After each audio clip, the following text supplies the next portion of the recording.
30 years, 3 decades. What are the milestones? What are the challenges? What are the transformations that you've seen? Because I think you are one who is most eminent to talk about, eminently qualified to talk about it.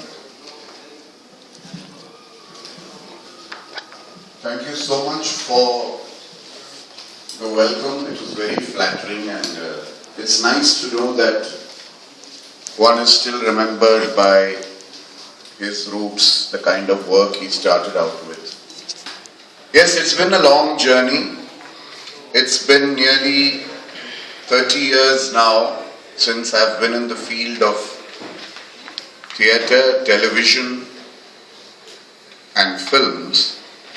And I've seen a lot of milestones changing, a lot of people changing, a lot of attitudes, cultures, approach to cinema and television changing.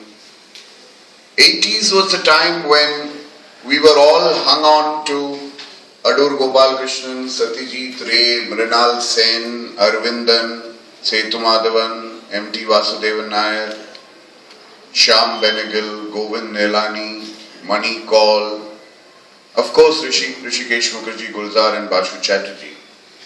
And their kind of cinema was the Indian cinema we grew up on, and the European greats like Truffaut and Fellini and of course Vaida and Bergman and so many other greats, and the Russian greats like Eisenstein and the Japanese greats like Kurosawa.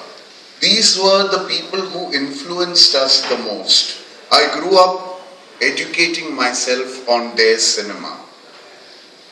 I was very careful not to be swayed by the James Bond formula, because that is what destroyed Indian cinema as a whole. The whole approach of the Superman hero versus the demonic villain, and no guesses for who wins.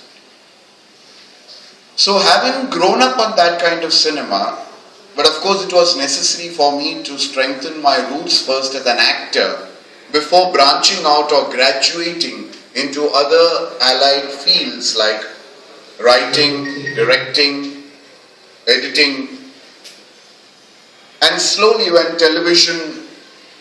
I grew up with television, I started directing on television, then I started directing my first feature in 2003.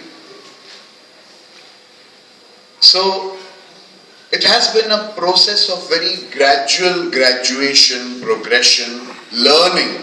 And today when I finished my 12th feature film, Gaur Hari Dastan, The Freedom File, which has been so warmly received at the IFFK, besides the Indian Panorama, the IFFI, and it's also been selected for the Bangalore International Film Festival and the Chennai International Film Festival.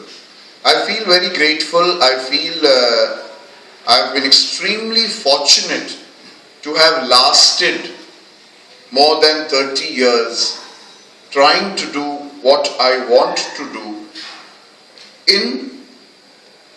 under circumstances or in a situation that has not really been conducive to the kind of cinema I want to do, the kind of thinking I want to project, or the kind of concepts I want to attempt. So it's been a tough journey. I feel like the Lone Ranger fighting it out all alone. But then, like I said, I've been very fortunate not to have fallen by the wayside, because I've seen a lot of my colleagues and friends actually perishing because they were either not supported or they did not get the success that they were looking for. It's a very slippery ground, it's a very marshy kind of ground, and unless one really holds his own, it's very difficult to survive. So, sitting here in front of you 30 years after I began, I feel very grateful, and it's very gratifying that one can now make the kind of cinema that one wants to. One is being taken seriously as a filmmaker, and one can now afford to experiment and take risks in his next features. So, like I said, I've been brought up on all the greats of European and continental cinema, and I'm still trying to learn. Thank you. It was a wonderful answer. Back to you, Mustafa. Your story was also very well received by